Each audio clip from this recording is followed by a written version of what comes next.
On m'entend là? Ça va. Super. Ok. Alors déjà, je vais commencer par me présenter.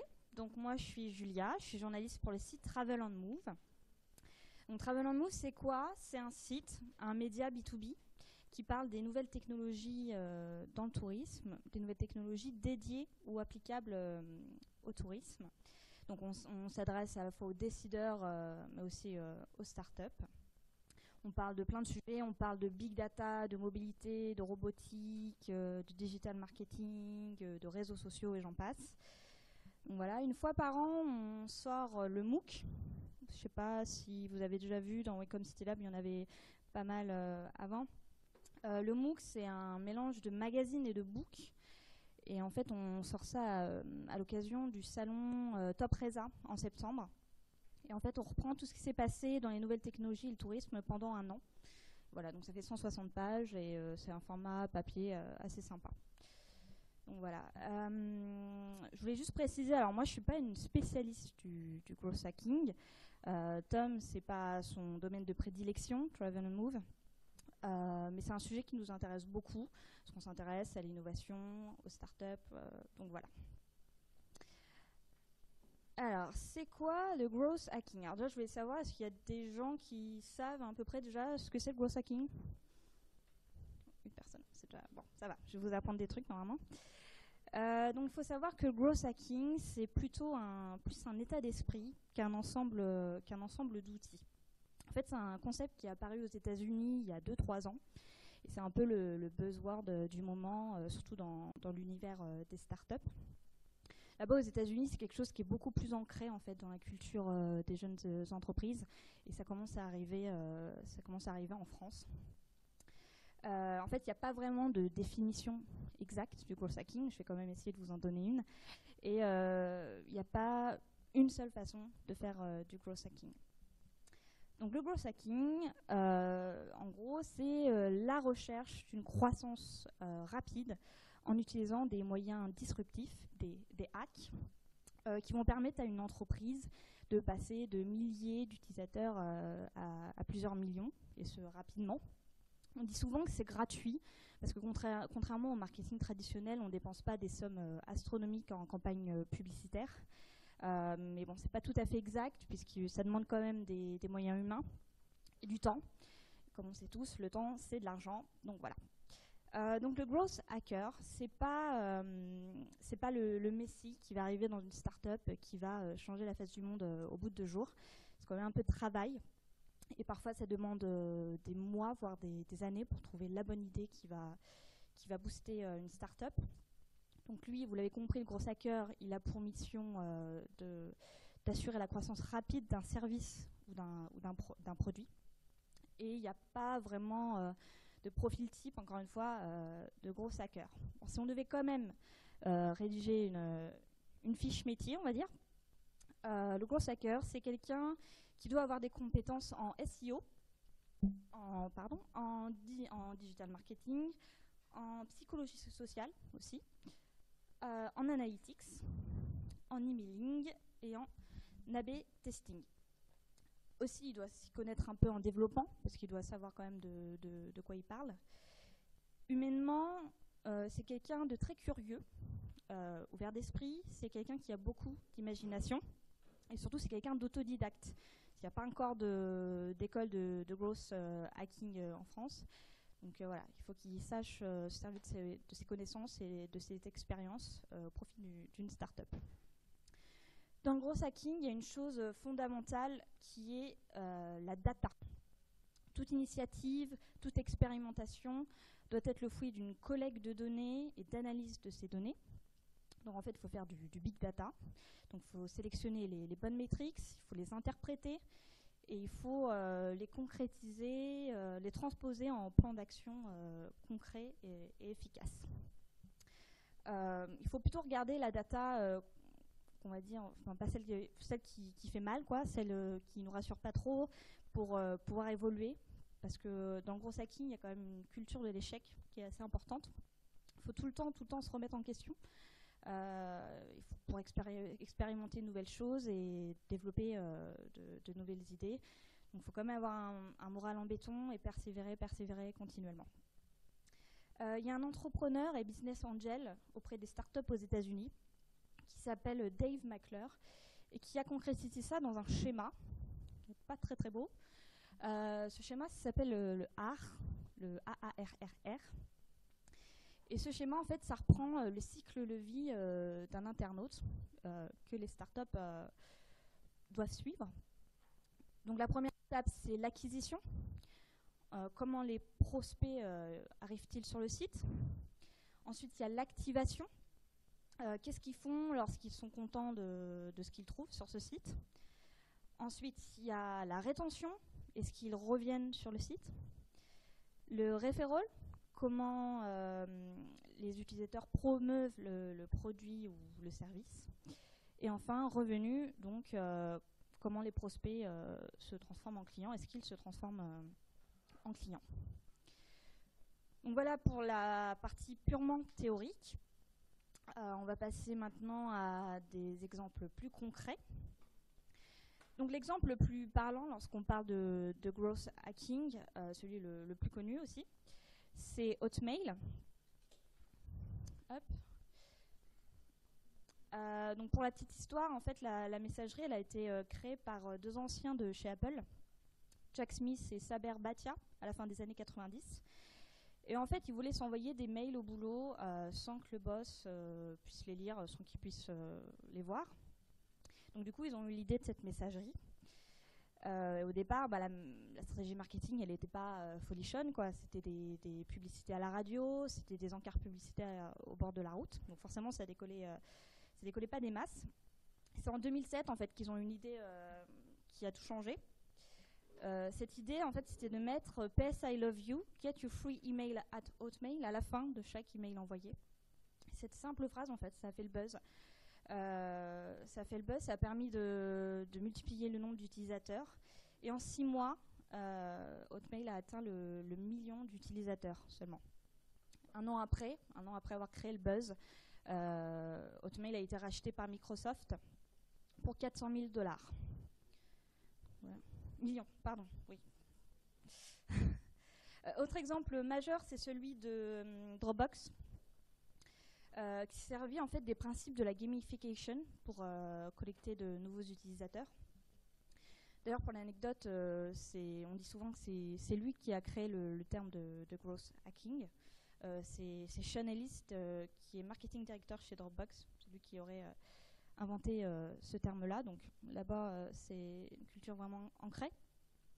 Donc, la bonne idée de Dropbox, c'est d'avoir utilisé ce moyen de gamification et d'avoir offert du stockage gratuit pour chaque parrainage.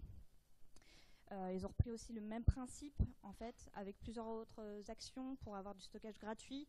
Par exemple, vous pouvez publier des messages sur les réseaux sociaux ou même regarder des tutoriaux. Ça permettait de gagner du stockage gratuit. Une autre action aussi qui a permis de booster le nombre d'utilisateurs, pour expliquer le concept, ils ont fait une vidéo remplie de mèmes, les espèces de petites photos virales, vidéos virales. Et ça encore, ça crée le buzz et ça fait connaître Dropbox. Et dans le tourisme, alors on a de la chance, un des plus beaux exemples du growth hacking dans le tourisme, il s'agit d'Airbnb. En fait, en 2010, pour se faire connaître, Airbnb a publié toutes ses annonces sur le site Craigslist. En fait, Craigslist, pour ceux qui ne connaissent pas, c'est l'équivalent du Bon Coin aux États-Unis. Et pour vous donner une idée, tous les mois, ils réunissent 40 millions de visiteurs uniques. Donc il y a pas mal de trafic sur le site. Et donc dans toutes les descriptions sur Craigslist, il y avait un lien qui renvoyait vers Airbnb. Et donc à chaque fois que quelqu'un publiait une annonce sur Airbnb, on lui proposait de publier cette annonce également sur Craigslist pour booster le nombre de vues. Et en plus de ça, un utilisateur qui créait une annonce sur Craigslist qui n'avait rien à voir avec Airbnb, qui postait une annonce pour un hébergement, quelques jours plus tard, il recevait un email, un spam en fait. Souvent c'était la part d'une jeune fille qui disait ah, je connais un site, c'est vraiment super, ça s'appelle Airbnb, moi j'ai mis mon annonce là-dessus, ça m'a permis de booster mes vues, tout ça. Ce qui permet, du coup avec ces spams, ça fait aussi connaître, le site. Donc ces deux actions, ça a permis aussi d'améliorer le nombre de multiplier le nombre d'utilisateurs. On n'a pas les chiffres en fait exacts, parce que forcément Airbnb a pas publié un communiqué en disant on a fait ça, c'est super, regardez, on a multiplié de temps le nombre d'utilisateurs, c'est pas vanté. Bon, bien sûr, quand Craigslist s'en est aperçu, le site a supprimé toutes les annonces qui venaient d'Airbnb. Mais ce qui est étonnant en fait, c'est qu'ils n'ont pas poursuivi Airbnb en justice. Alors que c'était quand même dans la limite de la légalité, c'est souvent ça. On se dit souvent que le gros hacking, ça flirte un peu avec les limites de la légalité. Après là, bon, dans le cas de Airbnb, c'était un peu la fin justifie les moyens. Et puis si on n'est pas pris, tant mieux. Et puis si on est pris, de toute façon maintenant on est riche, donc on s'en fiche un peu. C'était un peu ça l'idée. Et puis il faut savoir que si Craigslist avait vraiment attaqué Airbnb en justice, ils n'auraient pas non plus gagné des sommes astronomiques, sachant que les dommages n'étaient pas non plus vraiment préjudiciables, c'était pas non plus la fin du monde. Voilà, et puis maintenant on parle de Craigslist partout, donc ça leur fait un peu pub, donc finalement c'est pas, ils sont plutôt gagnants sur le coup. Une autre action de marketing aussi d'Airbnb, ils ont en fait envoyé des photographes professionnels chez les gens qui avaient posté des annonces afin de rendre, pour avoir des meilleures photos et pour rendre l'hébergement un peu plus sexy. Et ils ont aussi envoyé des gens pour leur proposer de rejoindre Airbnb avec toujours ce service de photos fait par des professionnels. Donc c'est pareil, ça a contribué au fait que les utilisateurs sont multipliés au fil des mois. Dans le tourisme, il y a un autre exemple qu'on peut évoquer, mais pour expliquer un peu qu'il y a la différence entre hacking et growth hacking. C'est le cas d'Uber. Récemment, il y a les médias américains qui a révélé que Uber a demandé à ses chauffeurs en fait, de réserver des courses sur son concurrent, Lyft, et de les annuler au dernier moment. Du coup, les concurrents, les chauffeurs, ils étaient un peu pris au dépourvu, quoi.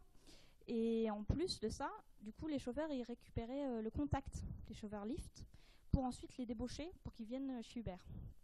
Donc voilà, donc là, c'est quand même un peu douteux. Et donc, dans ce cas-là, on peut dire que c'est plus du hacking que du growth hacking, parce que ça n'a pas non plus contribué à la croissance d'Uber. Voilà. Au contraire, ça va peut-être limite donner une mauvaise image. Donc voilà, pour faire la différence entre les deux. Voilà pour l'introduction au growth hacking. Hop. Je vais laisser la parole à Hugo, qui va nous parler de ce qu'il ne faut pas faire dans le growth hacking et expliquer ce que tu fais chez The Family.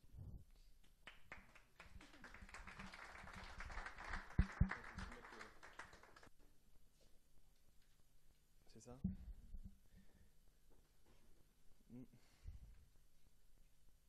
J'ai un peu de mal avec Windows, je t'avoue, mais non.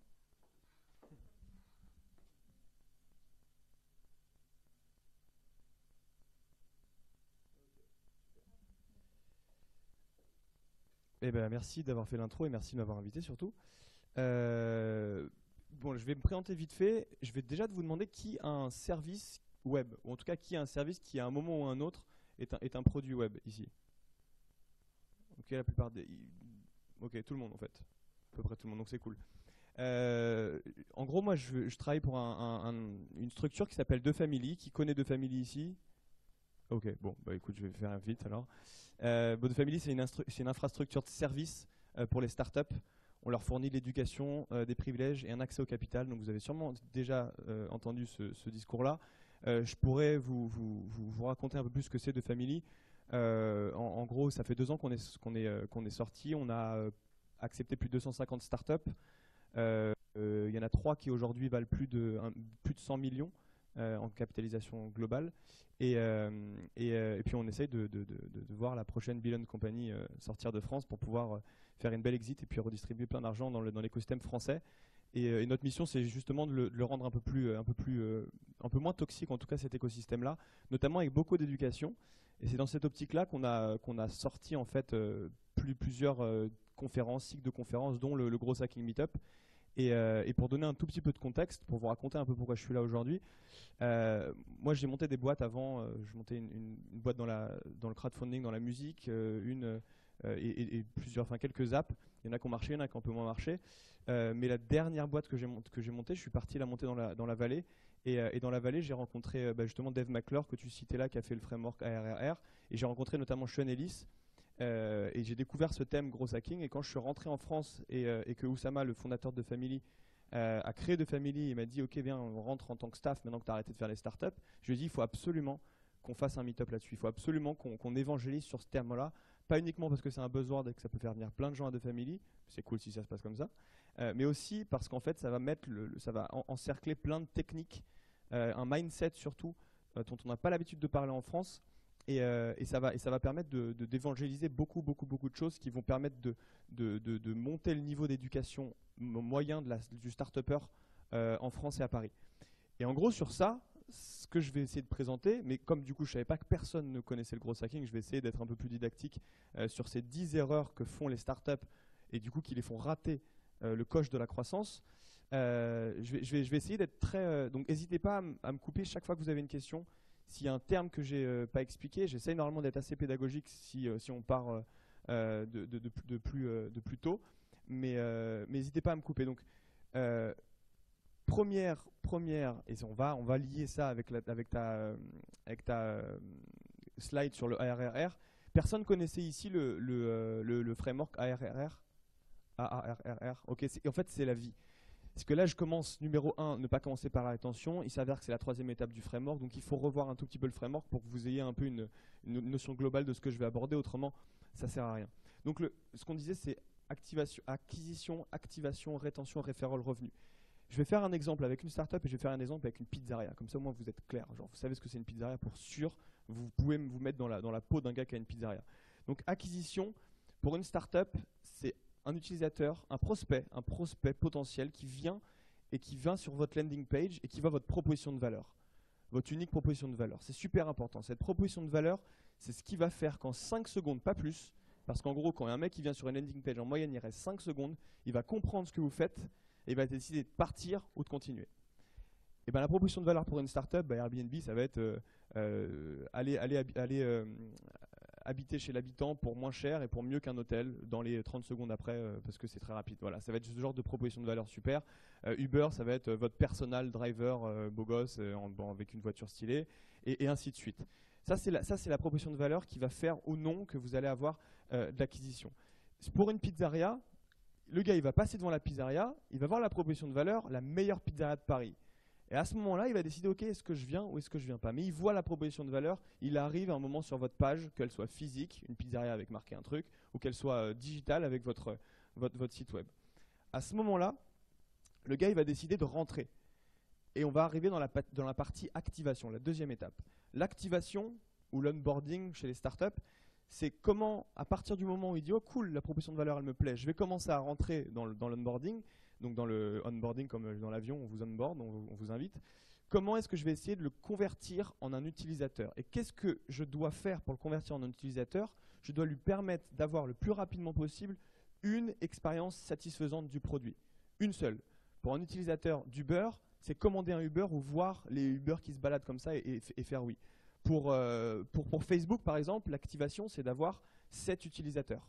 Ils ont découvert que d'avoir 7 amis. Ils ont découvert qu'à partir du moment où ils ont réussi à faire avoir 7 amis à un utilisateur, c'est bon, il est onboardé. Pour Twitter, pendant longtemps, ils ont cru qu'il fallait faire tweeter quelqu'un. Donc l'activation, la 2e étape, ils se sont dit ok, il faut absolument qu'on les fasse tweeter, parce qu'en fait, c'est là où ils ont une première expérience satisfaisante, où ils ont compris ce que c'était l'intérêt de Twitter. Ils ont tout focalisé pendant 2 ans dessus. Ils sont plantés, ils se sont rendus compte qu'en fait, pas du tout. Leur activation, c'était de vous faire suivre 20 personnes de suite. Il y a 2-3 ans, tout a shifté dans l'onboarding. Quand vous inscrivez sur Twitter, maintenant, ils vous font suivre des personnes, obligatoirement. Bref, tout ça pour vous dire qu'il faut avoir une première expérience satisfaisante, il faut savoir ce que c'est sa première expérience satisfaisante pour son produit web. Pour une pizzeria, la première expérience satisfaisante avec une proposition de valeur, meilleure pizzeria de Paris, c'est tu viens, tu manges et tu fais « Ah, c'est la meilleure pizzeria de Paris, j'adore cette pizza ». C'est pas je regarde les prix, je dis « Ah, c'est combien la pizza ?» Non, c'est manger une pizza. Rétention, ça, c'est très très évident, c'est de revenir régulièrement. Pour ça, il y a plein de techniques. Pour la pizzeria, ça va être la carte de fidélité, le mec il va falloir venir. Évidemment, il faut que la pizza soit exceptionnellement bonne. Pour un service web, c'est d'envoyer un mail à 7, 15, 45 jours, ce qu'on appelle le dripping marketing, pour pouvoir clairement le dire « Ok, reviens, il y a un nouvel utilisateur qui t'a ajouté » et toutes ces techniques-là que vous avez déjà vues en tant qu'utilisateur. Et après, on arrive à la partie referral. Le referral, c'est ce qu'on appelle la viralité, c'est ce qui est au cœur du growth hacking. C'est la sexiness du growth hacking, comment avoir des millions d'utilisateurs. Mais c'est en quatrième que ça vient. C'est la quatrième étape de ce funnel-là. Et cette étape-là, elle vient après les trois premières. Et pourquoi on en vient à cette première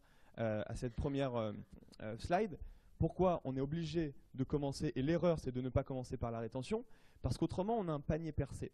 Et aussi sexy que la viralité, que le growth hacking soit, si vous avez un panier percé, vous n'avez aucune optimisation de vos ressources. Il n'y a aucun moment où quand vous mettez 1, vous avez 1 plus 1.1 derrière. Non, parce que votre panier il est percé, votre produit ne marche pas.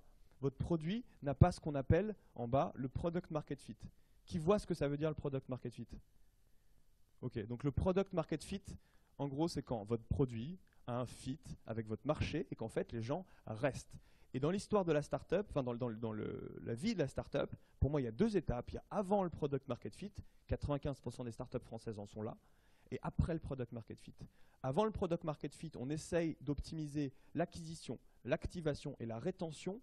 Après le product market fit, on optimise la croissance et le revenu. Donc le referral et le revenu.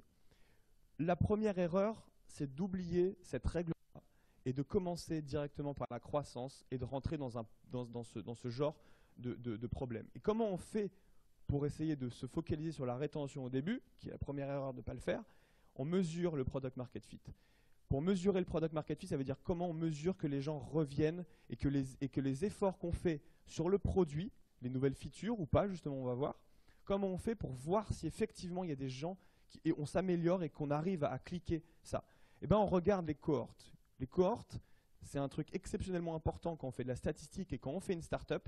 C'est que si je prends tous mes utilisateurs et que je mesure leur rétention globale tout le temps, ben je vais juste pas comprendre si quand je change quelque chose à un temps T, ça va optimiser la rétention, ça va les faire revenir davantage. Donc comment on fait? On fait des cohortes. Une cohorte sur une semaine 1. Donc on prend les utilisateurs qui viennent pendant la semaine 1, par exemple, et on va mesurer séparément ces utilisateurs-là et leur rétention au fur et à mesure du temps. Dire au premier jour ils viennent, est-ce que dans 10 jours ils sont toujours là? Et on va les faire par cohorte. Donc semaine 1, on fait cohorte, ok, aucune rétention. Et ben on change de feature. Et là on pousse de nouvelles features. Semaine 2, on regarde encore cette cohorte-là, séparément de la première. On regarde toujours la première, comment elle se compare par rapport à la deuxième. Et on voit que la deuxième cohorte de la semaine avec les features les nouvelles features se comporte beaucoup mieux sur la rétention. Et du coup, on compare petit à petit, on compare petit à petit, on compare semaine par semaine les impacts que les changements sur le produit ont sur le fait que les utilisateurs reviennent et comprennent enfin ce que c'est le produit, la valeur, soient satisfaits et commencent à avoir une habitude dessus. Et quand on a ça, alors on peut passer à la partie croissance. Ouais, je t'en prie. Ok, bah je vais le refaire en gros, mais je vais essayer de le faire très simple.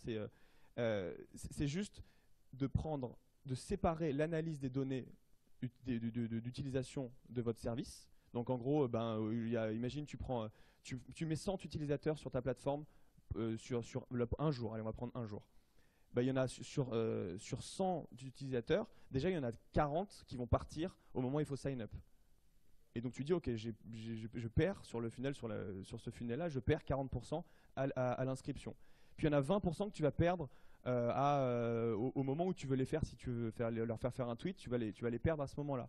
Et tu vas avoir comme ça une espèce de courbe, un entonnoir, et puis après tu auras une courbe de rétention, dans le sens où si tu prends ces utilisateurs sur le jour 1, mais tu décides de les analyser sur une semaine, ben tu vas voir qu'ils vont l'utiliser le premier jour, peut-être le deuxième jour, il y en a que 60% qui vont l'utiliser, peut-être le troisième jour 10%, et le quatrième jour 0. Et là, tu as un panier percé. Pourquoi la cohorte c'est important? C'est qu'il faut prendre ces utilisateurs sur la semaine 1 avec les features de la semaine, donc la possibilité de tweeter par exemple, et la semaine 2, si tu fais des nouvelles features parce que tu t'es rendu compte que pour pouvoir les faire s'inscrire plus facilement, il fallait faire un Facebook Connect par exemple, ben, tu dois recalculer de façon complètement à côté les nouveaux utilisateurs qui utilisent la nouvelle plateforme avec le Facebook Connect par exemple. Parce qu'autrement, tu vas complètement mélanger les deux. Donc tu fais semaine 1, en gros, si vous tapez Cohort Analysis Startup sur Google, c'est juste l'importance en fait de ce point-là. Vous allez trouver des gens qui expliquent beaucoup mieux que moi. Parce que effectivement, les statistiques, c'est un truc que je comprends, mais que j'ai peut-être un peu de mal à expliquer. En gros, il faut juste faire évoluer le produit et faire revenir des utilisateurs sur ce produit-là et regarder s'ils se comportent mieux que ceux de la version d'avant. C'est juste ça. Autrement, vous n'allez rien comprendre et vous n'allez pas voir comment vos changements de produit impactent sur le changement là. Donc imaginons, on est bien, on a des cohortes qui montrent que le produit a plus de rétention et on a moins de paniers percés le lendemain qu'hier, et on continue comme ça, on est bien, on est sur un cycle de rétention. Deuxième point, ouais, je t'en prie.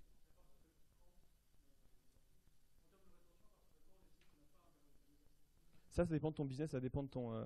en gros, c'est tu tires ton Excel, tu vois à quel point les gens partent et combien tu as besoin de les convertir à un service premium, par exemple, et tu vois si ta rétention, elle te suffit ou pas. Moi, généralement, je dis ça fait ça jusqu'à 20%. Jusqu'à 20%. 20% des utilisateurs qui viennent à un moment T, il faut qu'ils reviennent après. Et qu'après, tu les fais convertir sur une offre premium, ben, il y en aura 3%. Et là, peut-être que tu as un business. Ouais. Ouais, il faut que ta courbe de rétention, mais après, il faut comprendre, faut voir la cohorte, comment ça fait. Il faut que ça fasse vraiment ça, quoi. Et là où il n'y a pas de rétention, ça fait ça. Ça descend jusqu'à 0. Il faut qu'à un moment, à 20%, ça se aplanisse. Voilà. Ouais. Exactement. Même événement égale un set donné de features pendant une semaine. Après, on change les features et on voilà, exactement. Deuxième erreur, complexifier le produit. Quand vous êtes sur un service web, avant le product market fit, encore une fois, vous n'avez pas des gens qui adorent votre service au point de revenir tous les jours, et il y en a en tout cas moins de 100. À peu près, c'est l'ordre d'idée où vraiment on en est. L'erreur numéro 2, c'est de complexifier le produit. Et pourquoi en fait c'est contre-intuitif? C'est que vous, si vous êtes développeur ou si vous êtes en train de créer une startup web avec un produit, vous êtes ce qu'on appelle des builders. Vous aimez construire. Et quand on aime construire, eh ben on aime construire de nouvelles features. Et le gros problème de ça, c'est qu'on se dit, OK, il n'y a pas de croissance parce qu'il manque encore ça, parce qu'il manque encore ça et parce qu'il manque encore ça. Le problème, c'est que plus de features égale pas plus de croissance. Au contraire, il ne faut pas ajouter des choses, il faut en enlever, il faut affiner. Pour comprendre à chaque fois quelle est la feature, le point, le fondamental, le point perçant qui va pouvoir vous faire percer un marché et vous faire percer un usage. Toutes les histoires de Facebook, d'Uber, de machin, de trucs qui ont commencé à avoir de la croissance, ils ont eu de la croissance sur un truc et ils sont focalisés là-dessus. Et complexifier le produit, c'est une tentation qu'on a tous. Il y a un moment ou un autre, à chaque fois un moment, vous allez vous dire « Ouais, mais si on fait cette feature en plus, peut-être que là-dedans… » Non, ça marche fondamentalement pas comme ça. Ouais, je t'en prie.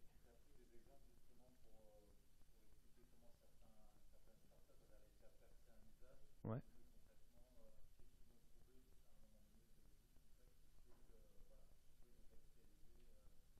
Ben, c'est exactement l'exemple que je donnais.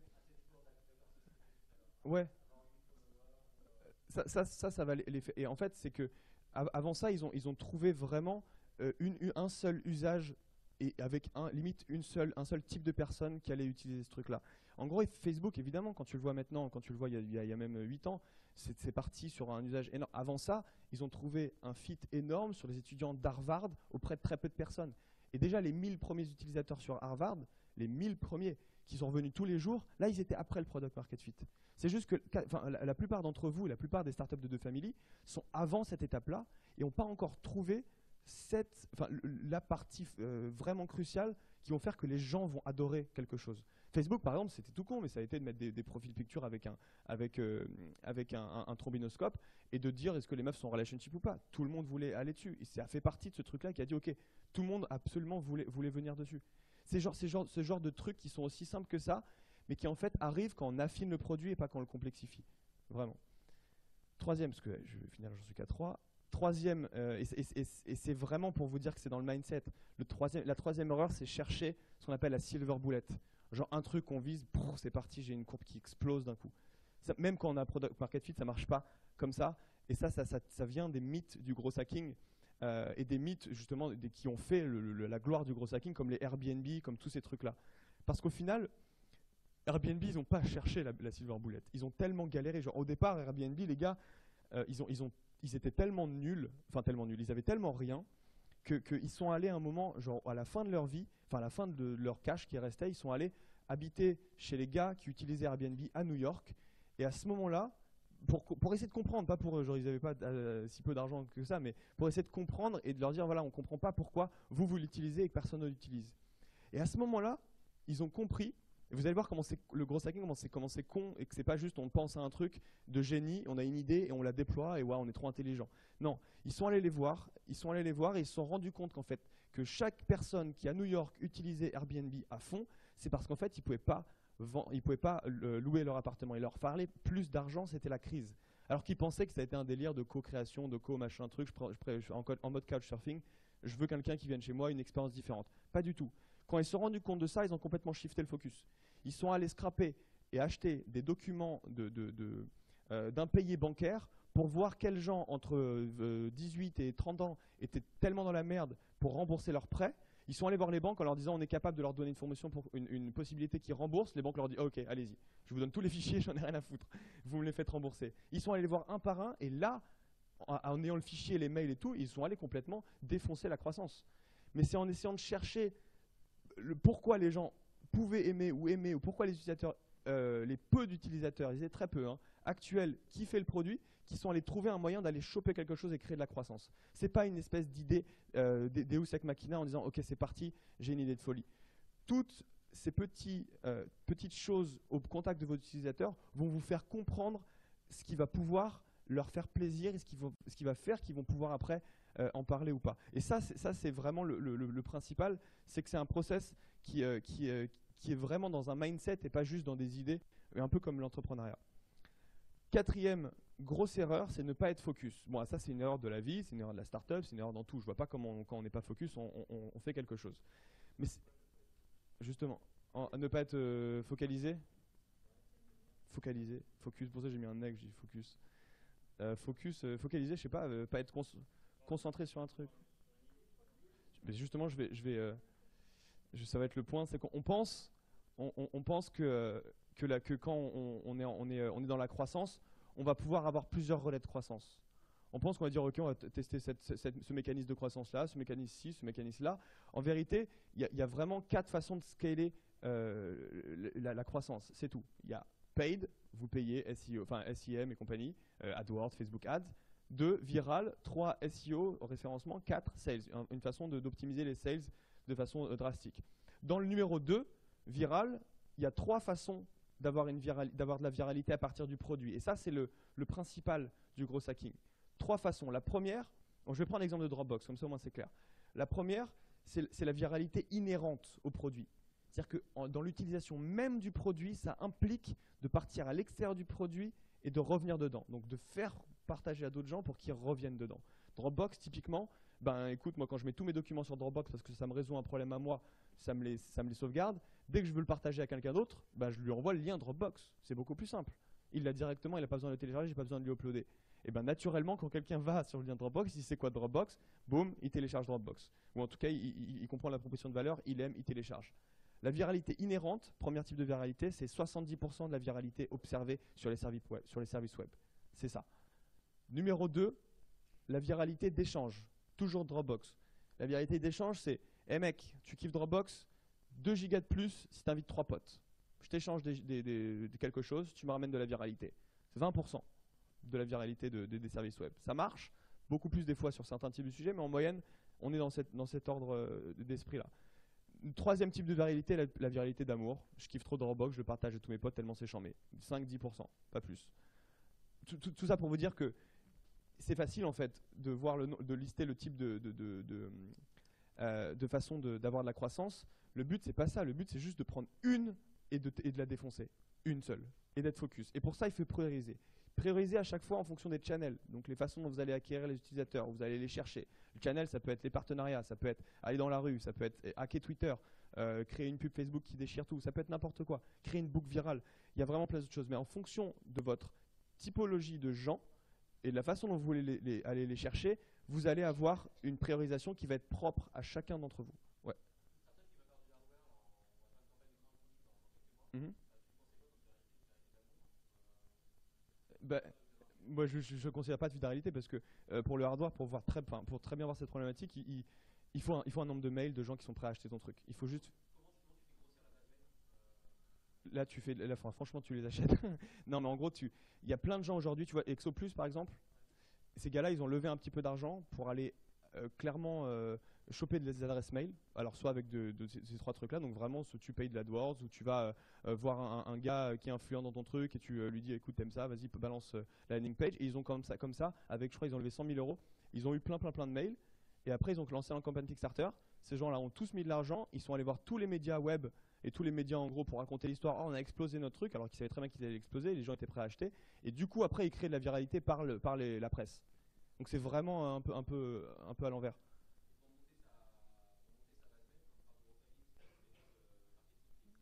Ouais. Ouais, mais parce que là, c'est vraiment c'est vraiment de choper des adresses email, quoi. Mais typiquement, autrement, ce qu'on fait, par exemple, si tu veux choper des adresses mail, tu peux aussi hacker des adresses mail, c'est très simple. Si tu veux, par exemple, voir tous les consultants, parce que ta cible, c'est les consultants, eh ben, tu prends tous les adresses consultants, tu trouves les formats, donc ça, c'est simple. Tu vas scraper LinkedIn pour voir leur nom et les prénoms, parce que tu peux voir qui est chez qui. Tu reconstitues des bases de dizaines, enfin, de milliers d'emails comme ça, en tirant enfin, tu vois, avec une règle Excel à la con, et tu leur envoies plein de mails. On l'a fait, ça marche, et j'ai aucune pitié pour recommencer. Ils ont que ça à faire d'ouvrir les mails. Donc voilà, tu peux le faire aussi pour du mailing. C'est juste, tu vois, un espèce de mindset de reconstituer des adresses mail. Typiquement, on a fait un autre truc aussi. On va chercher sur LinkedIn des gens qui sont dans des boîtes. On prend leur profil LinkedIn, on envoie ça à des Indiens. C'est 10 centimes le mail, ils nous le renvoient. Ok, voilà. C'est juste un mindset, tu vois. Tu fais en sorte que ça soit beaucoup plus simple d'aller choper des mails. Et puis d'un coup, tu as plein de mails pour lancer ta campagne. En revanche, pour le hardware, il faut absolument avoir des gens qui soient prêts, qui connaissent déjà ton produit, qui soient prêts à l'acheter. C'est très différent. C'est pas juste ok les gars, au fait, regardez ce qu'on fait, venez absolument acheter. Toi, il faut que tu crées une relation préalable pour sortir le Kickstarter, exploser tout de suite le compte et aller voir la presse en disant c'est le nouveau phénomène, qu'ils en parlent tous et que là tu reprennes plus de gens. Voilà, c'est ce genre de. Voilà. Mais bon, après, ça c'est propre au hardware. Cinquième problème, ne pas investir assez dans les données. Qui connaît Mixpanel? Qui connaît et utilise Mixpanel? Ou un truc pour traquer des analytics, quoi. Ok, bon, donc j'allais être encore plus violent, mais en gros, investir dans les data, c'est pas 3 événements sur Mixpanel. Ça veut dire un événement, en gros, traquer un événement sur un truc d'analytics, c'est dire quand utilisateur, enfin n'importe quel utilisateur ne revient pas pendant 7 jours, égale envoyer ce mail automatique avec Hey, first name, comment ça va depuis X time, pourquoi t'es pas venu sur le truc? C'est même pas ça quand je dis investir dans les data. Ça, c'est le b.a.-ba pour moi. Et encore une fois, le gros hacking, c'est juste un marketeur tech, data-driven, proche du produit. Donc un marketeur, un mec qui a un mindset à peu près de revendre des choses. Tech, donc qui sait développer un minimum sur du JavaScript ou sur l'HTML, sur du front, qui est proche du produit, c'est-à-dire qui est au cœur du produit, qui peut toucher au produit, pas juste qui est en mode consultant, et qui a ce mindset-là.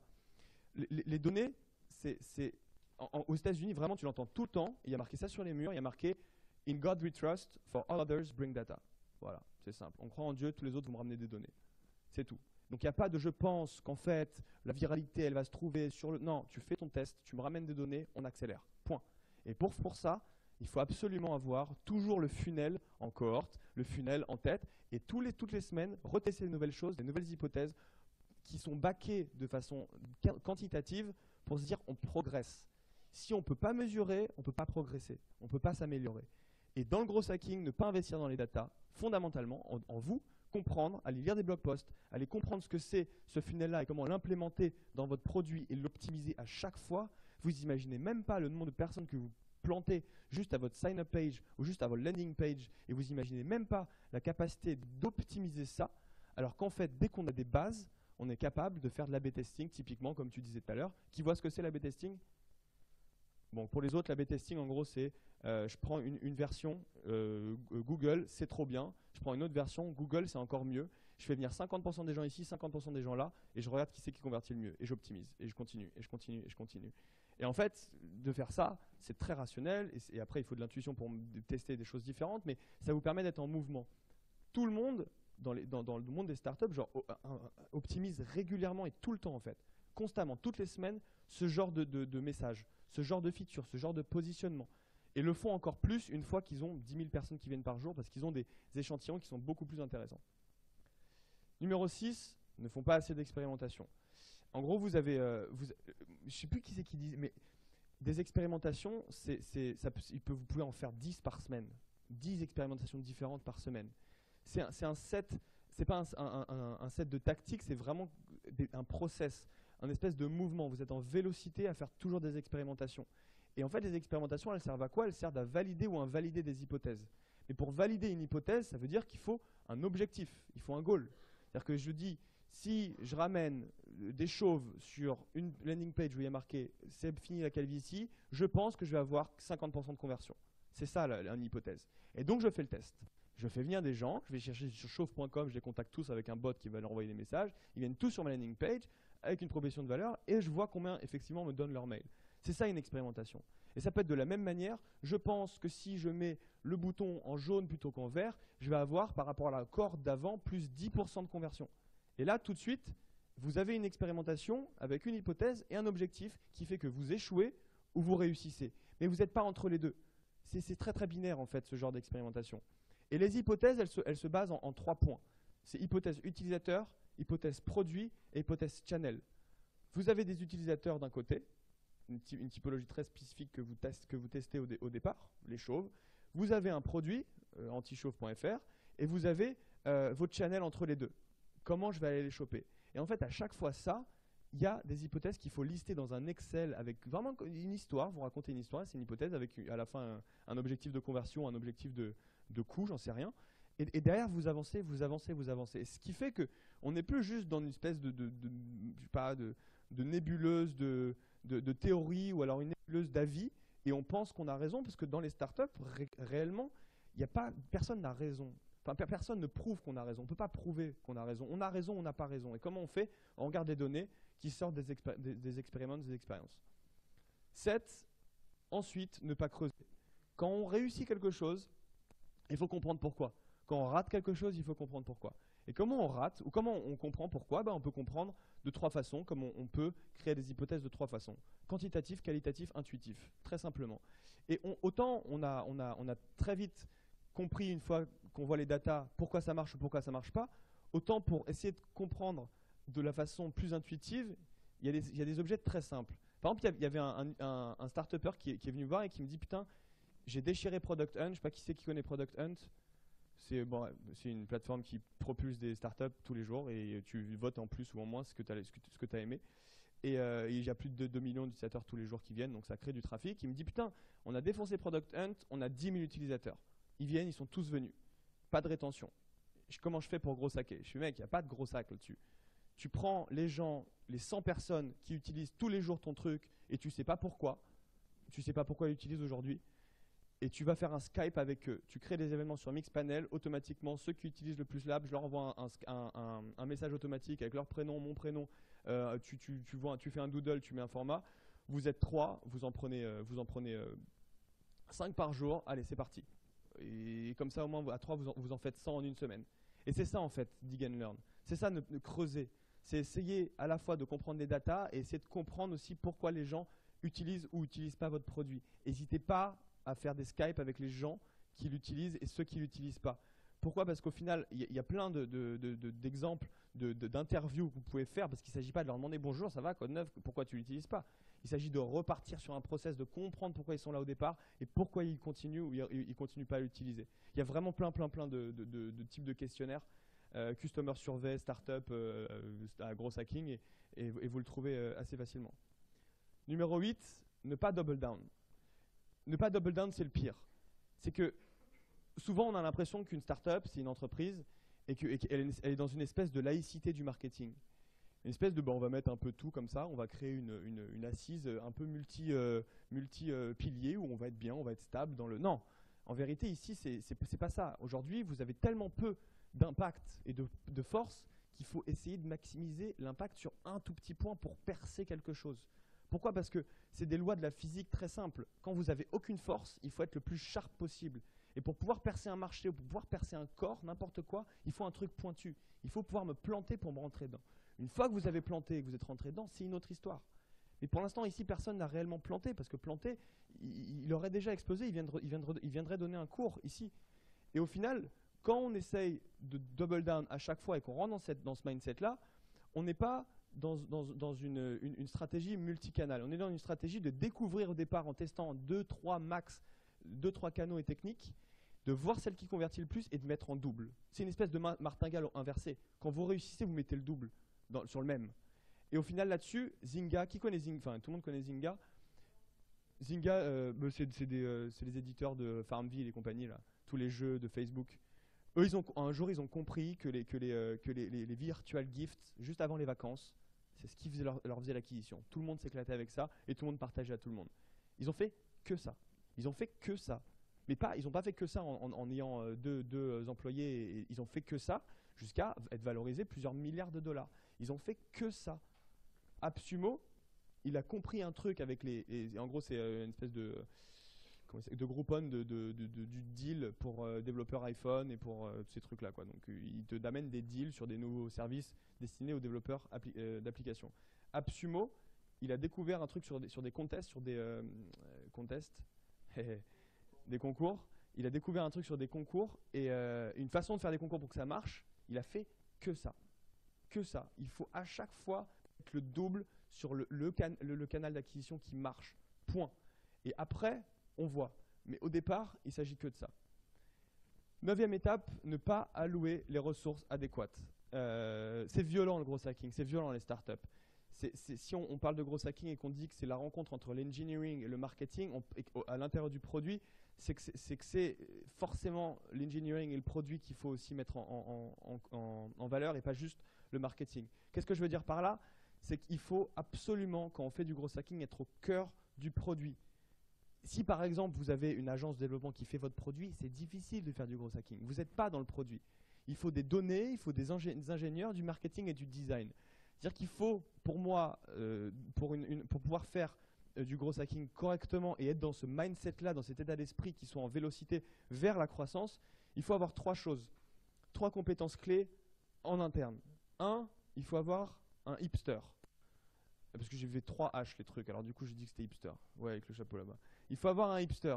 Un hipster, c'est en gros le gars qui va s'occuper dans le truc funnel ARRR, qui va s'occuper de l'activation et de la rétention. Donc l'intérieur du produit. Encore une fois, acquisition, le gars il vient, il voit le truc, la pizzeria. Activation, il mange une pizza, il est trop cool. Rétention, il revient tous les jours. Enfin, il revient pas tous les jours, le pauvre. Du coup, sur activation et rétention, c'est l'intérieur du produit. Le hipster s'occupe de ça. Il fait des mock-ups, il fait des designs, il fait un peu de CSS pour intégrer ça et le donner aux développeurs, et c'est tout. C'est lui qui est en charge du produit et de l'intérieur. 2e H, le hustler. Le hustler, en gros, c'est le gars qui va s'occuper de l'acquisition et de la viralité. Donc, ce qui est en amont du produit et en aval du produit qui va remettre dans l'acquisition. Ça, ce hustler, c'est un gars qui va être un marketeur, on va appeler même ça un gros hacker maintenant.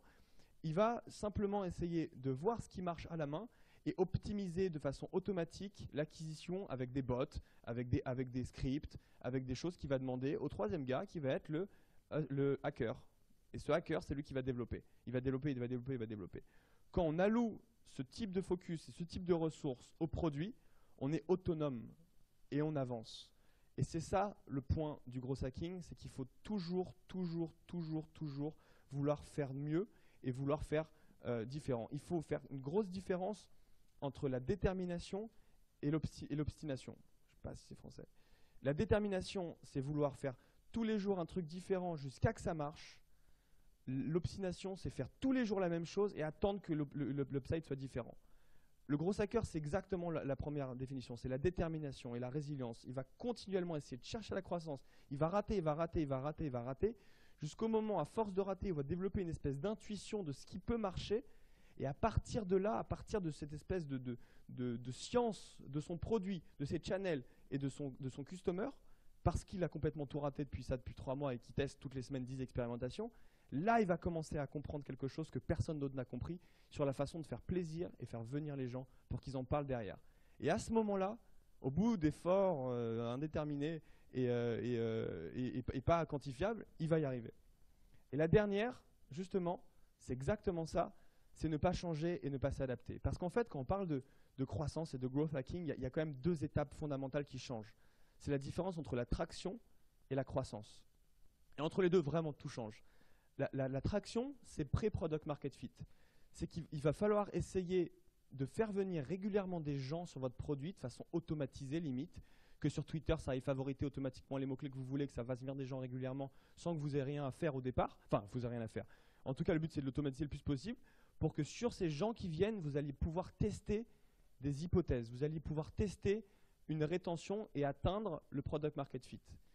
Sur la traction, on peut tester plusieurs channels. On peut se dire, ok, je vais tester Twitter, Facebook et scraper un forum. Scraper, c'est automatiquement aller chercher les gars et leur envoyer des messages automatiques avec des scripts. Sur ces trois trucs, vous allez pouvoir tester les trois, faire venir régulièrement des gens, tester votre produit, d'un coup ça marche, vous avez vous entendez les clics du product market fit, les gens sont trop contents, et si vous enlevez le produit, ils disent hey, mec, ça se fait pas, et à ce moment-là, vous passez à la partie croissance. Ce qui se passe à la partie croissance, c'est que vous avez compris quelque chose, vous avez vu quel channel convertit le mieux, et que là, comme je disais tout à l'heure, double down. Double down, et là-dessus, on accélère. Et là, dans ce monde de la croissance, on continue à avoir la rétention, mais on est content parce qu'elle est déjà là. Mais là, on va tout optimiser sur la croissance et on va tout mettre sur un channel. Et ce qui est assez contre-intuitif, c'est ce qui a marché avant avec l'attraction, avant le product market fit, avant que les gens reviennent tous les jours et soient contents. Il n'y a aucune corrélation avec ce qui va marcher après. Tout change. Et en fait, il faut ce mindset-là, Excelsior, de toujours se remettre à niveau et toujours aller se disrupter soi-même en disant ok, ça va marcher, ben écoutez, ça ne va pas forcément marcher sur ce truc-là. Il faut absolument qu'on soit attentif aux métriques pour voir ce qui ne marche plus et complètement le killer. Et ça, c'est un mindset qui est assez violent en fait du gros hacker. Et en fait, c'est le point final, c'est que là, sur ce genre de produit, il n'y a pas de côté bisounours à avoir de l'entreprise classique qu'on connaît en général parce qu'on en a travaillé, parce qu'on a été formé pour y travailler à l'intérieur. On n'est pas dans ce mindset-là. On est vraiment dans un mindset de barbare qui n'a rien à perdre et qui, parce qu'il n'a rien à perdre, doit toujours faire feuille blanche et recommencer à partir de zéro. Parce que quand on n'a rien, on risque rien. Et c'est notamment pour ça que j'incite tous les gens qui pensent être, comme tu disais, borderline avec la loi, à en avoir strictement rien à foutre. On n'en a rien à faire. On n'en a absolument rien à faire parce qu'on n'est pas là pour juste essayer de répondre à un cadre légal. Quand on n'a rien à perdre, eh ben on tente tout. On tente absolument tout. Donc voilà, il faut complètement sortir de sa zone de confort là-dessus, sortir de son mindset habituel de pensée pour pouvoir embrasser ce mode de fonctionnement-là et enfin pouvoir essayer de trouver un truc exceptionnel qui fasse passer de 0 à 1. Voilà. Et je crois que c'est that's all, folks.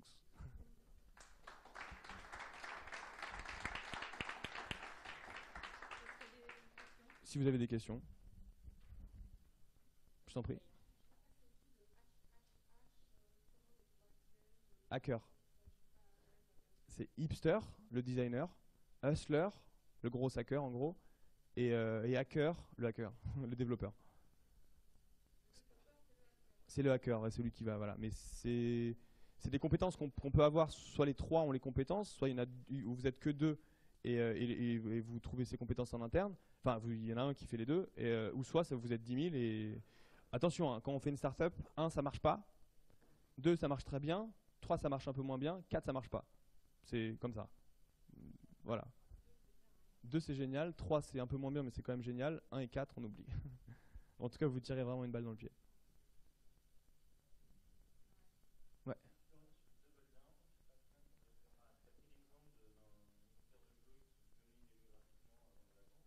Ouais. Ben, en fait, alors après, c'est un truc tout con. Hein. Là, c'était sa technique. En gros, c'était pour dire que Zynga, qui était valorisé plusieurs milliards, distribuait des virtual goods, donc des bananes sur, j'en sais rien moi, sur Farmville, en mode ah, vous avez des bananes gratuites et si vous invitez 3 potes, un truc comme ça. Avant les vacances. C'est du parrainage, mais c'est juste que dans une période très spécifique, avant les vacances, ils ont fait une des actions très spécifiques, le virtual goods, et que même en étant valorisé plusieurs centaines de millions à ce moment-là, ils ont juste fait ça. Ils ont compris que ça marchait, ils n'ont pas dit je vais essayer de diversifier mes méthodes d'acquisition, je remets tout sur ça. Ça convertit mieux, je vais à fond. Et en fait, c'est super contre-intuitif. Exactement. Comme la martingale. Exactement. Ouais, mais parce qu'ils sont. Ouais. Ouais, mais ça, c'est. Moi, je veux bien avoir ce problème-là, donc allez-y, hein. Tu me rappelles quand tu as ce problème-là. D'ailleurs, je vais mettre de l'argent tout de suite si tu l'as. Honnêtement, ça, c'est pas. Ça, c'est. Ils sont reposés uniquement sur l'écosystème Facebook. Mais en fait, pour avoir pas mal discuté avec l'ancien GM de Zynga, qui gérait toutes les opérations, et il me disait, on en avait rien à foutre. Enfin, il y a de l'or, on y va. Même si derrière la porte elle peut se refermer, moi je vois un filon d'or, on y va, c'est pas grave. Donc ça c'est un autre problème.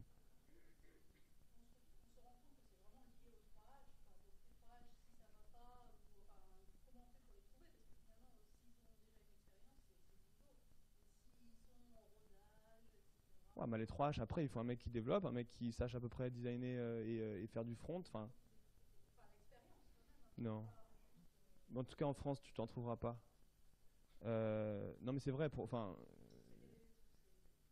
non mais je veux dire des gens qui ont déjà été près d'un produit avec beaucoup d'expérience et enfin, ça se trouve dans la vallée, mais c'est difficile ici de les trouver. Ils se forment ici, genre on est en train de les former, on est en train de les rendre. Ben, t'as besoin de quoi, un développeur ou un designer? Ouais. Mais ça, c'est toi. Non, mais vraiment, parce qu'au final, encore le design, ça s'apprend, hein, mais bon, moi, par exemple, design, je suis nul. Et c'est pour ça que j'adore Bunker, qui est une des startups de Family, c'est qu'ils me permettent de mettre des images, un texte, et ça devient joli, à peu près. Pas besoin de faire une présentation jolie. Le design, ça s'apprend un peu. Le développement, bon, c'est difficile, tu peux le faire, mais c'est beaucoup plus difficile. Le fait de devenir data-driven d'analyser des données, pour moi, si tu montes à un moment un produit web, c'est fondamental. Tu es obligé de le faire. C'est- c'est- Personne ne l'a a priori. Ouais, non, là, ça va. C'est juste de comprendre ce que c'est des stats et mettre. Enfin, et comprendre là où tu veux faire venir ton client, là où tu vas venir ton utilisateur. C'est lui créer un chemin, vraiment comme le défilé de mode, quoi. Genre essayer de lui créer un défilé de mode et de voir au moment où il se casse la gueule, où il se casse. Et de dire, ah, attends, on va te faire un truc pour voir que tu reviennes. Et c'est juste ça de l'analytics au départ.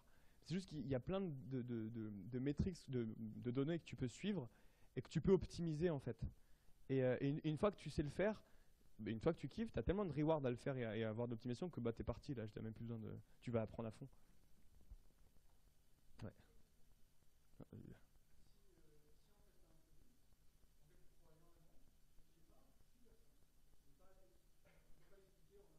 Mhm.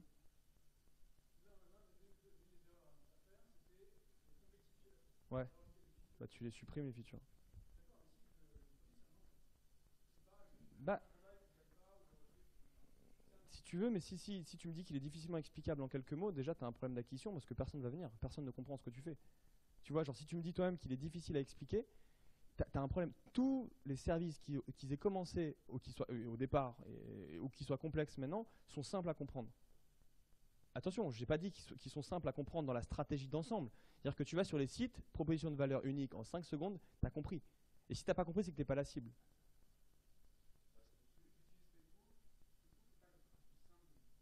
Non mais Facebook, c'est ultra simple à comprendre. Et Facebook, on ne dit pas. Voilà, on n'a pas besoin de te dire, écoute, tu peux aussi envoyer un message public à plein de gens avec des smileys, parce qu'en fait, on a un store de smileys avec des trucs à 3,19, à 3,99. Non, Facebook retrouve tes potes. Enfin, c'est simple la proposition de valeur. Et je suis sûr, si tu vas sur facebook.com, c'est assez simple. La page d'accueil de Facebook sans que tu sois logué, donc en utilisateur prospect, elle est ultra simple. Vraiment, Twitter, c'est pareil, la proposition de valeur ultra simple. Pourtant, le produit est complexe.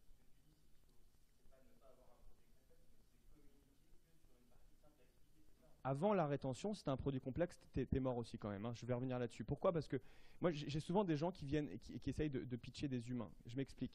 Qui essayent de pitcher. Imagine, tu veux créer un homme, tu veux créer un humain. Eh ben, tu vas faire, tu vas prendre, tu vas me dire, il y a un bras là, il y a un bras ici, je vais te mettre une jambe là, je vais faire un torse, je vais faire une tête et compagnie. Et puis tu me dis, ah, je vais créer un humain. Mais au final, qu'est-ce que tu vas avoir? Tu vas avoir des bras et des jambes sur un corps inanimé, mort. Et tu vas me dire c'est un humain. Je vais dire non, c'est pas un humain. Un humain au départ, et la startup c'est pareil, un humain au départ c'est un ovule, un spermatozoïde. Point. Et c'est rien de plus simple que ça. Et à partir de là, ça commence à grossir, ça commence à grossir. Et en fait, la startup c'est tellement organique comme développement, comme construction, que c'est exactement de la même manière. Il faut que ça marche dès le départ. Il faut que ça marche sur une interaction aussi simple qu'un spermatozoïde et un ovule pour qu'après ça crée la vie. Si tu crées une plateforme complexe, super complexe, marketplace, machin, et qu'à l'origine déjà personne n'utilise, ça va pas se développer organiquement. Tu vas pas les ramener comme ça et ça va ramener la vie. Tu vas avoir une plateforme morte. Et en fait, c'est ça un des pièges du développement produit, c'est de surdévelopper des features avant même qu'une seule soit utilisée pour se baser sur l'usage existant et continuer et expandre l'usage. Tu vois ce que je veux dire ou... Voilà. Et ça c'est un point, enfin, c'est assez fondamental là-dessus. Comment on fait quoi? Bah, content marketing, c'est un des channels de ton acquisition. Imagine, tu dis, OK, voilà, buffer.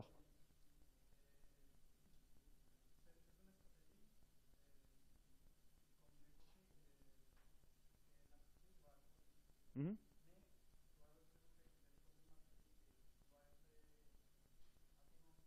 Bien sûr. Ouais.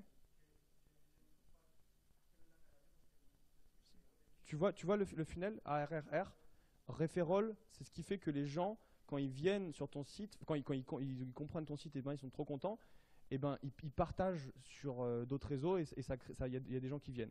Donc ça c'est la partie referral du funnel. Tu as la partie acquisition au départ. Donc quand les gens viennent pour la première fois, pas quand ça fait une boucle, quand ils viennent pour la première fois, et ben là tu as des channels différents. Donc tu vas avoir le channel Twitter, tu vas créer une machine Twitter qui va follow tous les gens de ton secteur, ils vont dire ah c'est quoi ça, j'y vais, je suis trop content. Tu vas avoir un channel email où tu vas aller complètement scraper LinkedIn et tu vas choper tous les mails des gens et tu vas leur envoyer un mail, venez, c'est cool. Tu as plusieurs channels. Le content marketing, c'est un de ces channels-là. Tu vas créer du contenu tellement cool sur ta cible, sur ton sujet, que les gens vont venir et vont passer par 3 étapes. Première étape, ils vont aimer ce que tu écris. Oh cool, cet article de blog, il est trop bien. Deuxième étape, et ils vont vraiment commencer à revenir, à s'intéresser. Enfin, au départ, ils vont juste comprendre, ils vont know, c'est la première étape, ils vont liker, et après, ils vont te trust. Et ils vont commencer à subscribe sur ta newsletter. Et donc, dans le content marketing, il y a un passage qui est très, très documenté maintenant. C'est un passage qui s'appelle le Oh, by the way. Donc, le Oh, by the way, en anglais. Genre, tu t'écris un travel on the move, bah, imagine ils ont un site de travel, oh, la nouvelle destination, les 5 top destinations du monde entier, venez tous, vous imaginerez même pas quelle est la 4e. Ok, je clique, parce que j'en ai marre, je clique, je viens dessus, ah la Thaïlande c'est trop bien, la Thaïlande c'est pas là, oh by the way, Travel on the Move c'est aussi une agence de travel qui va venir, et bam, ça te crée de l'acquisition. Buffer, c'est un service que j'adore. Aujourd'hui Buffer, ils ont tellement défoncé leur content marketing que ça leur crée 1 million de visiteurs uniques par mois. 1 million de visiteurs uniques par mois pour que d'un coup, puisqu'ils parlent de community management et d'optimisation de réseaux sociaux, et que leur outil, c'est pour optimiser le réseau social, les gens ils viennent, ils disent ah, vous adorez, alors voilà les 5 façons d'optimiser vos retweets avec les titres, en hackant le titre. Oh, by the way, Buffer, ça vous permet de schedule vos contenus c'est exactement dans une technique d'acquisition. Et le content marketing, c'est un truc que vous pouvez commencer tout de suite, parce qu'en fait, ça ne nécessite pas de coder. Et ça ne nécessite pas d'avoir un produit, ça se fait même avant. Donc c'est super lié les deux en même temps. Les deux sont vraiment très liés. Ouais. Ouais. Ouais. Ouais.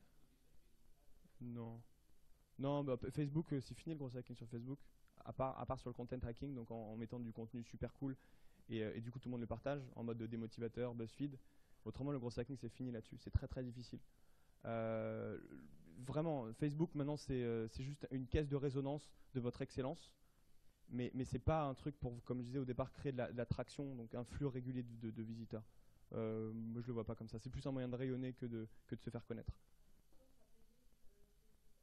Ouais, sauf à payer Facebook Ads. Ah, en revanche, Facebook, il y a un truc génial, c'est qu'il vous permet de définir votre cible, votre niche ou votre marché, et plutôt votre niche que votre marché. C'est que vous allez sur Facebook Ads, pour faire des ads, vous tapez tous vos critères, vous pouvez aller très très loin dans les critères, et il vous dit combien de personnes existent sur Internet en France. Voilà. Et à partir de là, vous pouvez aller les toucher si vous voulez en payant pour tester des messages, pour tester des pubs, tu vois. Si ton app, encore une fois, elle fait, je sais pas, on sait rien. Typiquement, c'est une vitamine, c'est merde, quand on a mal à la tête, on prend un aspirine. Merci, putain. Si c'est un aspirine, vous avez mal à la tête, j'ai la solution, et tu vois combien de gens cliquent sur la cible de gens qui ont mal à la tête. Et là, tu testes un taux de conversion. Tu dis putain, avec ce message-là, j'ai 30% de conversion. Tu testes un autre message. Vous avez mal à l'oreille, j'ai un aspirine. Ah merde, 10% de conversion, ça marche pas. Et comme ça, tu testes plusieurs trucs. C'est pas très cher en fait. Parce que si tu fais venir 1000 personnes sur ce message-là et qu'il y en a 2 qui cliquent, ben, tu sais avec quelques euros combien tu convertis avec quel message. Et après, tu le mets sur ta landing page. Parce que tu sais que ça va convertir quand les gens vont venir dessus. Donc voilà, Facebook, c'est plus pour apprendre quelque chose en termes de conversion que pour rendre quelque chose viral. C'est fini ça. Ça marchait un moment, mais c'est fini. Ça va, fait 1 an et demi que c'est fini maintenant. Ouais. C'est triste. Ah, le mail, c'est bien le mail. Hein. Ah, aller scraper des mails, c'est bien ça. Ça va directement dans la box des gens, j'aime bien. Non, non, non. À part si tu l'envoies à 100 000 personnes, mais au final, il y a des trucs ymlp.com par exemple qui te permettent de juste de pas te faire dans les spams. Ouais, enfin que ça tombe pas dans les spams. Autrement, franchement, il y a un truc qui s'appelle mail merge, très simple. En gros, imaginez vous avez mail merge, et vous tapez LABNOL et vous allez trouver avec ces mots-clés, il y a un tuto pour le faire. En gros, imagine, tu as plein de mails, tu as scrappé plein de mails, tu vois, tu as envoyé plein de profils LinkedIn à un Indien et tu as dit voilà les mails. Très simple, ça t'a coûté 20 centimes, 10 centimes le mail, pas très cher au final. Et tu veux envoyer un mail personnalisé à tous ces gens-là.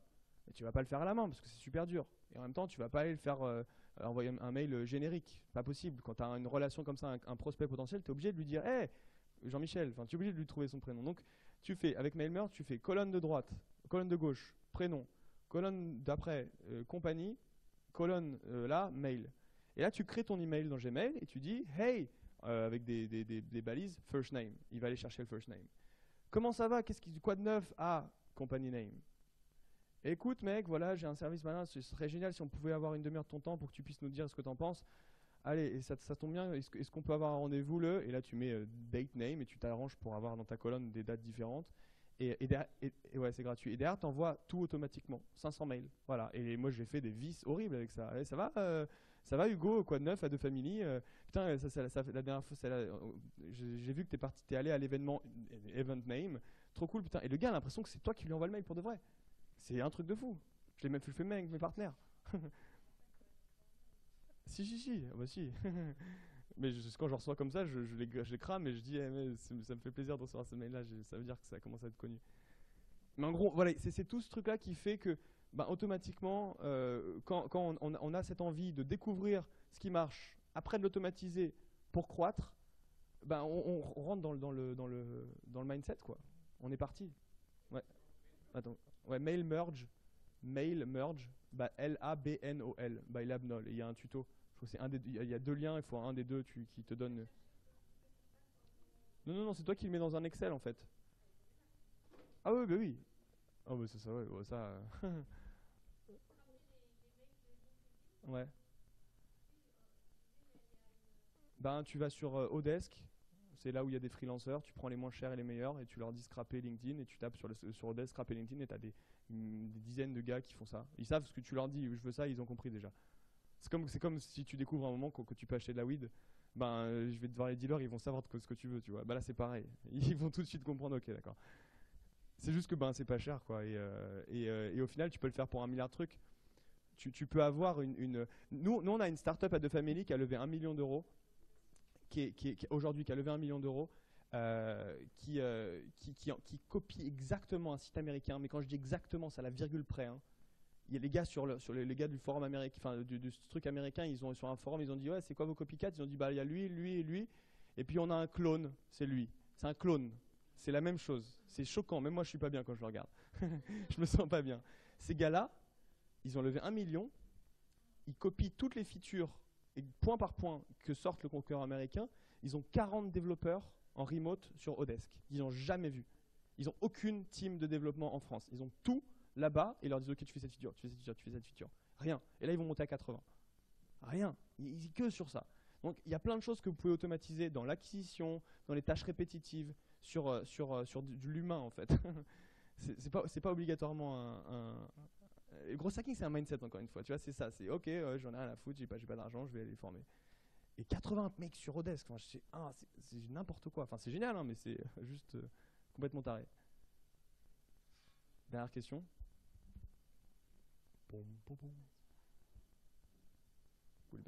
Ah.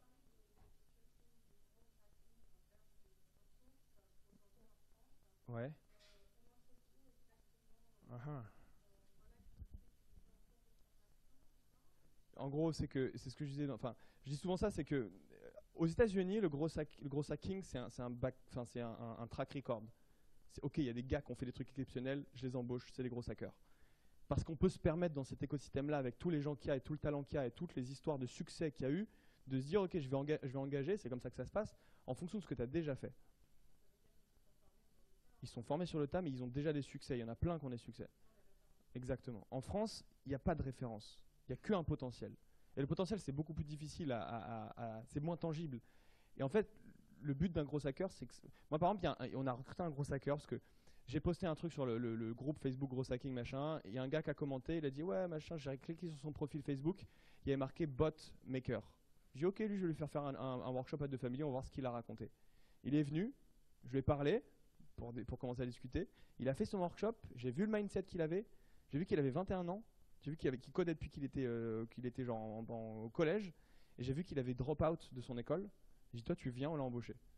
Une brute. C'est ce genre de gars qui sont complètement under the radar, qu'il faut aller chercher avec, à mon avis, quelques qualités, curiosité, complètement. Il faut que le mec soit une brute de curiosité. Le gars, il est tellement fou ce type, il est allé hacker Adopte un mec pour aller tchatcher le plus de meufs. Il va visiter automatiquement tous les profils d'Adopte un mec des filles, comme ça, c'est qui ce gars, et il reçoit des centaines de messages par semaine. Et après, il choisit. Toi, non. Toi, oui. Toi, non. Bref, il a créé des bots. Il s'est dit, ok, là, je peux envoyer un peu jusqu'à 500 visites par jour. Et après, je me fais bannir par Adopte un mec. Mais juste en dessous de 500, ça va. Du coup, il teste la limite. Il fait, ah, ok, il se fait taper sur les doigts. Il fait, ok. C'est tout. Donc, curiosité de taré. Naughtiness. Naughtiness, c'est être un peu naughty, un peu. Voilà, un peu mauvais garçon. Super important, la naughtiness. Faut pas être complètement taré, il faut pas essayer d'aller. Mais quand même, il faut cette espèce de qualité-là. Et troisième qualité, à mon avis, qu'est-ce qu'il y a? Oui, c'est pas sexuel, la naughtiness, c'est plus le borderline. Ils sont toujours puritains, ça je vous le garantis. Et le troisième point, c'est de savoir développer un minimum. Et à partir de ça, il n'y a qu'un truc à regarder, c'est la learning curve. Donc en gros, à quel point le gars apprend vite. Le prendre, 3 mois, 6 mois, stage, voir comment il apprend, boum, lui donner le truc. Tout est disponible sur Internet. Tout. Si vous voulez devenir un gros hacker, c'est possible. Il faut juste une learning curve de malade et un focus de taré, c'est tout. Et ça se voit très très très très vite quand on embauche quelqu'un. J'ai vu très vite. C'est pas forcément des gens qui font des formations, c'est typiquement des gens qui vont pouvoir apprendre et c'est des gens par exemple qui ont fait une école de Epita, Epitech ou même 42. Tiens, bah, typiquement 42, ils vont former des gros hackers de malades parce que déjà à l'origine, pour pouvoir faire 42, faut être un peu taré. Il faut prendre des risques. Ouais, déjà, bah, ils sont de troisième année, maintenant ça commence à arriver. Hein. Là, vous pouvez aller déjà scraper bref. Et c'est ce qu'on a fait. Et ouais. Ouais, mais nous on le fait pour nos startups. Ah bah oui. Ah bah oui, on a 250 ouais, on a 250 startups, c'est déjà pas mal. Enfin, il faut déjà les satisfaire quoi. C'est du on n'est pas monogame, mais 200 ça fait beaucoup quoi. Et non, là on est en train de faire une formation, on fait sortir des gros hackers, on est en train de sortir une nouvelle formation qui va commencer genre en juin et voilà, on essaye d'éduquer le marché le plus vite possible parce que ben honnêtement pour nous hein, de façon indirecte, quand on forme des gens à cet état d'esprit-là et qu'on insulte ça en France, en tant que de famille, on y gagne directement. Et enfin, indirectement, quoi. Et après, il y a des gens qui peuvent remplir nos startups de talents, il y a des gens qui peuvent monter des startups qu'on nous prend une participation et puis après, elles se revendent un milliard. Enfin, je fais la caricature, mais. Alors, un stage, c'est franchement un développeur en stage qui a cette compétence de naughtiness et qui est c'est un gars qui se paye 1000-1200 euros. Ah ouais, il n'y a pas de 510 euros,37 là, je sais pas quoi. Et après le stage, bah, déjà mieux vaut l'associer. Mais honnêtement, après le stage, il n'y a même pas ça va être qu'une idée. Hein. C'est 30-35 000 euros minimum, parce que et ça peut monter vite. Parce que le gars est développeur en fait à l'origine, un petit peu au capital. Ouais, non. Parce que c'est tellement intangible. C'est-à-dire que on peut mesurer, mais en fait ça ratera tellement tout le temps. On peut mesurer, mais ça ratera tellement tout le temps jusqu'au moment où ça devient exceptionnel, bah que c'est difficile de rendre ça. Alors que les sales, voilà. On va voir si ça convertit pas. Mais Gros hacking, pour moi, c'est pas un truc intéressé au résultat. Au capital, oui, mais au résultat, non. Pour moi, on n'embauche pas une agence de gros hacking. C'est pas possible. C'est très très très difficile d'être aligné en fait sur les mêmes valeurs et sur les mêmes objectifs. C'est très très différent. Voilà. Ouais, ouais, ouais, ouais.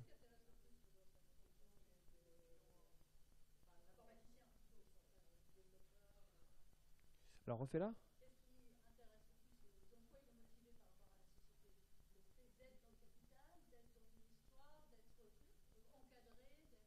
Ah, après ça, ah bah non, en vérité, ils ont déjà tous envie de monter leur boîte, donc ouais, enfin, il faut qu'ils y trouvent quelque chose humainement, économiquement. Enfin, ça dépend de tout le monde, mais non, mais des développeurs ou des gros hackers qui ont cette capacité de développer, donc qui sont développeurs, des développeurs, faut vraiment le voir comme c'est pas ouais, enfin, il va kiffer mon projet. Un développeur, c'est comme une meuf magnifique. Il est demandé partout. Et dans ces cas-là, ben, il faut montrer qu'on a une cabriolet, je reste dans les clichés, qu'on a une cabriolet, qu'on a un bel appart, qu'on est musclé et tout. C'est vraiment dans ce domaine-là. On n'est pas en position de dominance. C'est complètement le contraire. C'est lui qui choisit. Ouais, non, franchement, j'ai tellement d'exemples en tête différents de gens qui voulaient des choses différentes que. Enfin, feeling. Feeling. Voilà. Ah, ouais. Non. Non, non, non, c'est pas un prestat. C'est pas quelque chose qui, encore une fois, c'est tellement intangible on peut pas le préparer.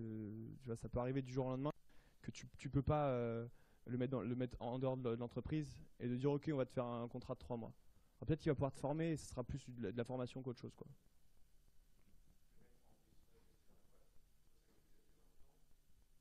Non, ça dure à vie, ouais. Mais non, non, la startup, elle croît à vie. Enfin, tu vois, Facebook, si on prend le point Godwin de la startup, mais Facebook croît continuellement et jamais à un moment voudront pas croître. C'est juste qu'après, il y a plusieurs teams croissance. Il y a plein, enfin, je vois pas d'entreprise aujourd'hui dans ce modèle-là qui arrête de croître et qui arrête d'appliquer ce genre de marketing data-driven. Voilà. Non, non, ça c'est vraiment. De toute façon, design, 3 pôles. Et généralement, nous, c'est ce qu'on essaie de donner à deux familles enfin, on essaie de donner des privilèges et des gens exceptionnels à mutualiser. Croissance, product, engineering. C'est tout. Ça, ces trucs-là, c'est les 3 hipsters et compagnie. C'est des choses qui sont à vie dans la startup. RP, on s'en fout, tu vois, des trucs comme ça. Juriste, on s'en fout. Finance, on s'en fout. On s'en fout. Il n'y a pas d'intérêt à mettre quelqu'un au capital.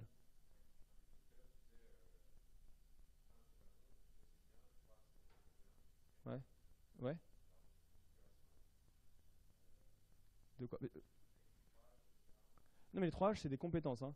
Tu vois, par exemple, quand tu vas à San Francisco, t'as un hipster, t'as un gros hacker ou t'as n'importe quoi, mais ils savent tous coder. Ils ont des teams, ils savent tous coder. Et en plus, ils sont bons en design. Et en plus, ils sont bons au brut en engineering. En plus, ils sont bons en croissance et en marketing. Donc, typiquement, tu vois, si tu as 3 mecs, bah, en fait, tu pourras en avoir que 2 qui ont ces compétences-là. C'est pas des gens, c'est des compétences, c'est des casquettes. Tu peux ajouter des casquettes. On travaille, hein, on y travaille dur à deux familles, hein. Notre boss, c'est une nana, mais et ça va doucement. Ça va très très très doucement. Tu veux ma théorie principale? Parce que